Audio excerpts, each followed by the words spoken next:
علیکم ورحمۃ اللہ وبرکاتہ۔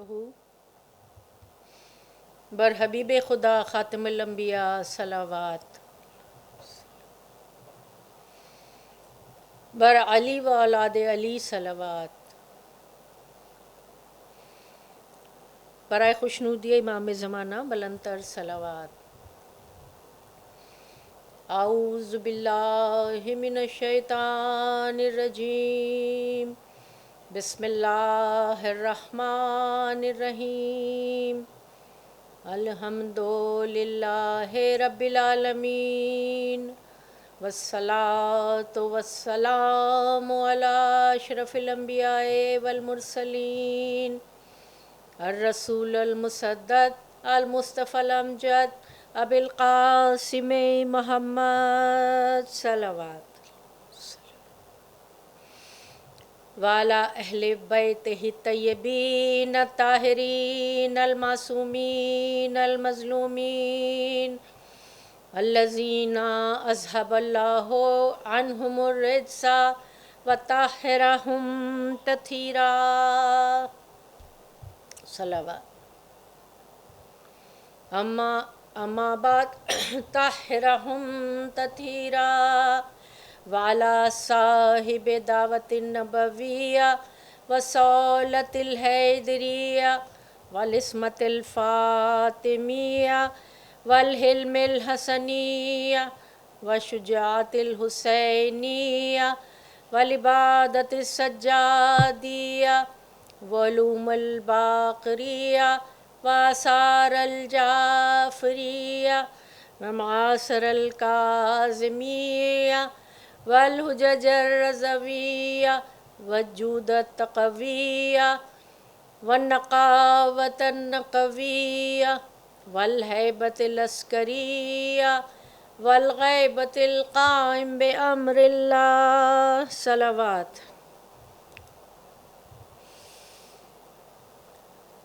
اما بعد، فقد قال اللہ تعالی فی محکم کتاب، بسم اللہ الرحمن الرحیم، هو الذی بعث فی الامیین رسولا منہم یتلو علیہم آیاتہ ویزکیہم ویعلمہم الکتاب والحکمہ وَإِن كَانُوا مِن قَبْلُ لَفِي ضَلَالٍ مُبِينٍ صلوات۔